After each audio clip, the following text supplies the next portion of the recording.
It is time now for Money Power Politics. And the question we'll continue to ask throughout this administration, is this White House for sale? House Republicans have been gathering this week for their annual retreat to game plan the president's agenda. And they didn't just go anywhere. They went to the Trump National Doral Golf Club, his previously underperforming resort. Back in his first term, Trump faced a whole lot of criticism for shuttling elected officials, Secret Service agents, and others down to his properties. But the Washington Post notes this year marks the first time House Republicans spent money directly on a venue owned by the president. Full financial records are not yet available, but from 2017 to 2023, the annual GOP retreat averaged about $1 million each time it was held. With me now to discuss, Brian Schwartz, Wall Street Journal White House economic policy reporter, and David Jolly still with us. David, I want to know how we got here, because the last time President Trump was president, we were told by Democrats, elect us, and we will never allow this self-dealing to happen again, whether it's Trump or anyone else. And now here we are. They're doubling down, eating burgers with Trump emblazoned on them. Most of what Donald Trump does is illegal, unconstitutional, or dishonest, and House Republicans will back him up.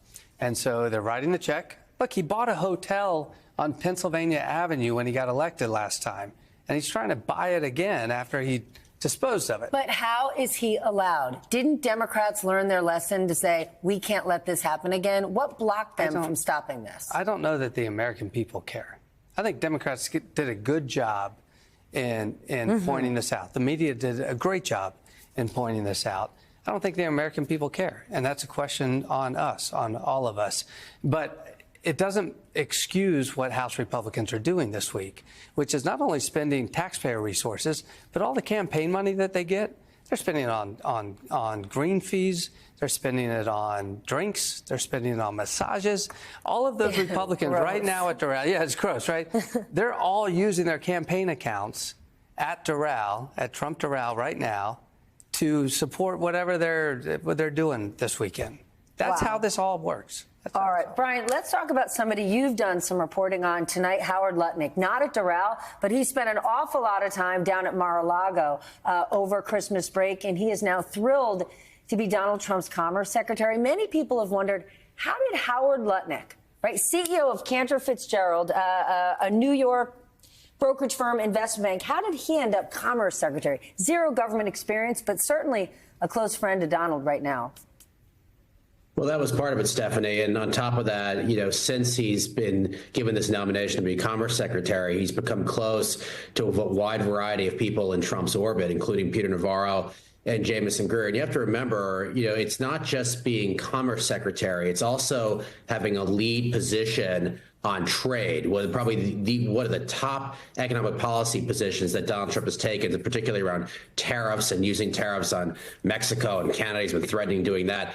But, our reporting at the Journal really indicates that it's become Lutnick's job to really lead this.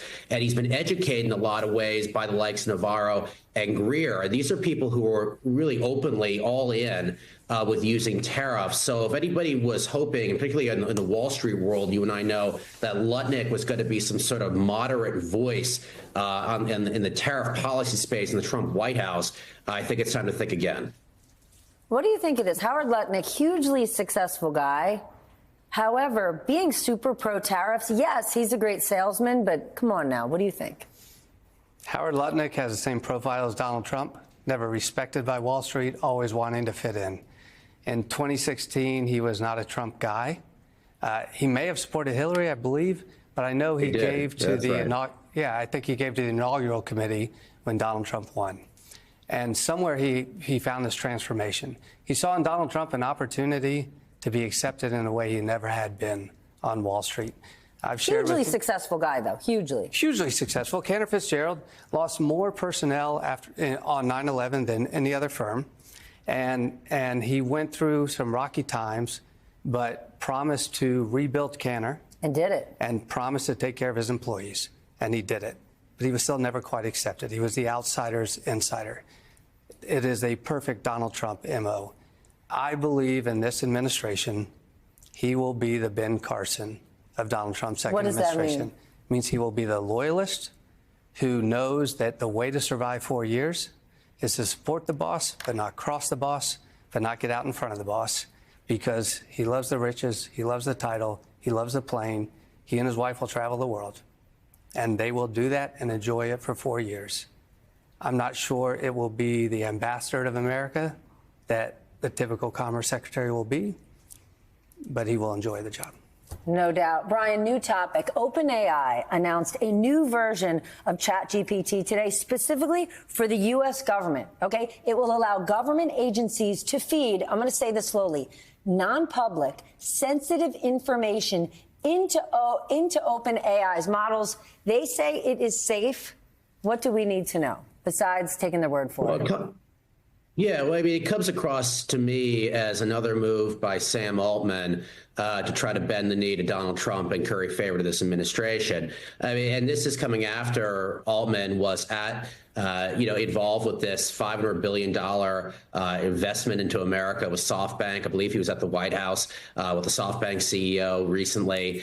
And this whole push out of this product, I don't think is a coincidence, Stephanie. I mean, I think this is the latest effort by Mr. Altman and, of course, a variety of tech CEOs to cozy back up to Trump after, for some cases, including Altman's, taking issue with Trump. I mean, I was going through Altman's tweets before I came on here.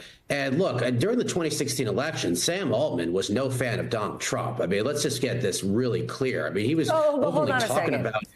He may not be a huge fan of Donald Trump today, but he's playing ball. Well, he's playing ball now, but I'm talking about years ago. He was not. And so the evolution of this person, to me, exemplifies the evolution of many CEOs that are coming to Trump to hang out with him now. They're bad-mouthing him in some cases publicly and in other cases privately. And I just feel like this has been the evolution that we've seen from many of these guys. And it's all coming to pass now as they're trying to, actually have business deals with involving the U.S. government.